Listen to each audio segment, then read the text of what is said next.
Bonjour à tous, je suis Syramor et bienvenue sur cette vidéo où on va s'ouvrir une série que j'affectionne tout particulièrement, Eclipse Cosmic. Je n'ai que 5 boosters à ouvrir. Ils proviennent d'un lot que j'avais acheté d'une quinzaine de boosters Eclipse Cosmic. Et parmi ceux-là, j'en avais isolé 3 lourds, et sur les 3 lourds, un des boosters était déjà léger. Donc je me dis qu'en 15 boosters, avoir 2 boosters légers, c'est compliqué. Donc les 5 là sont ceux qui sortent un petit peu du lot en termes de poids, mais la différence, c'est pas non plus notable par rapport aux boosters qu'on peut considérer comme légers, mais je ne sais pas si cette série est difficile à peser ou pas. Donc, on va essayer d'ouvrir pour voir ce que ça donne, en espérant avoir quelque chose qui brille, parce qu'il y a tellement de belles cartes dans Eclipse Cosmic que j'ai pas envie de passer à côté.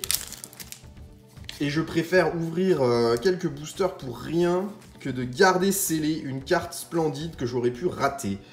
Donc voilà, on essaye, on va bien voir. Potentiellement, on a soit 5 boosters considérés comme lourds, soit 5 boosters considérés comme légers ici.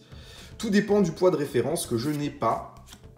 Donc c'est une découverte. Carvanha, Gruikui, Togedemaru, en reverse un bébé Kai, et on a bien fait d'ouvrir parce qu'on a déjà une GX. On a Pyrax GX, donc potentiellement les boosters qu'on ouvre là ont des poids intéressants à ouvrir. Alors une GX, c'est certes... Oh mince, c'est pas les bonnes sleeves, c'est pas grave. Je vais les laisser, je les sleeverai plus tard, c'est pas grave. On est donc bien sur quelque chose de lourd si on tombe sur une GX, mais il me semble que sur Soleil et Lune, il est possible d'identifier quand on a plus qu'une GX et qu'on a une full art ou quelque chose. Et donc ici, j'imagine qu'on n'en aura pas, mais potentiellement, on peut avoir des GX. Et si on peut avoir des GX, ça veut dire qu'on peut avoir des escouades. En tout cas, on va tout ouvrir, on va bien voir ce que ça donne. On n'a pas beaucoup de boosters, on n'en a que 5, mais on peut avoir des choses. On peut aussi avoir des boosters légers dans le lot. C'est peut-être une série difficile à peser. Et potentiellement, on peut avoir des boosters légers aussi dans le tas. Wailmer, Batrachné, Crabominable, donc on n'a pas de carte CHR ici, c'est dommage. Et derrière, on a une carte rare standard, vous voyez. C'est un booster léger, donc on ne sait pas trop à quoi s'attendre sur ces petits boosters là.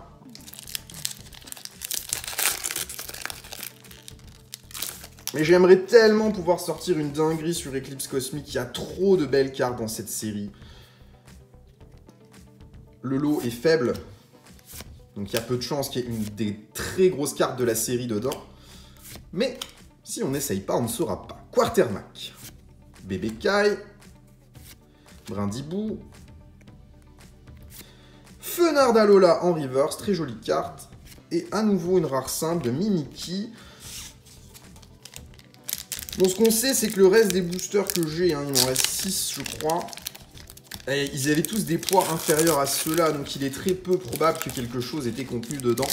Étant donné que là, sur des boosters qu'on peut isoler comme étant un petit peu plus lourds que le reste, on n'a qu'une seule GX pour le moment. À mon avis, c'est pas utile d'ouvrir le reste. Et Flèche, Teddy Ursa, Gringolem, Araqua, Galvaran, Carvanha, Reverse Standard Marshado, j'aurais bien aimé sortir une petite CHR aussi, ça aurait été cool. Et derrière, on a un Cravarèche en rare simple. Ah, les boosters étaient lourds, mais sans plus, hein, finalement. Dernière chance de sortir quelque chose ici de Eclipse Cosmic. Et au moins, on aura une petite Ultra, un petit Pyrax GX. Mais c'est pas une carte très appréciée, c'est rien d'hallucinant. On n'est pas sur les gros hits qu'on peut chercher sur cette série, clairement. Brossellum, Magnéti, Ponchio, Craquenois, un Capidextre en reverse, et non, on aura Igualta en rare simple. Bon voilà, un des boosters était considéré comme lourd, pourtant les poids étaient vraiment très proches sur ceux-là, donc peut-être que c'est une série qui ne se pèse pas ou qui est très difficile à peser, je ne sais pas, mais on aura essayé, et on aura quand même sorti une Ultra, un Pyrax GX de Eclipse Cosmic, qui n'est clairement pas un des meilleurs hits qu'on puisse avoir sur la série, mais bon, ça a le mérite d'être une Ultra quand même. Merci d'avoir regardé cette vidéo, à bientôt, au revoir.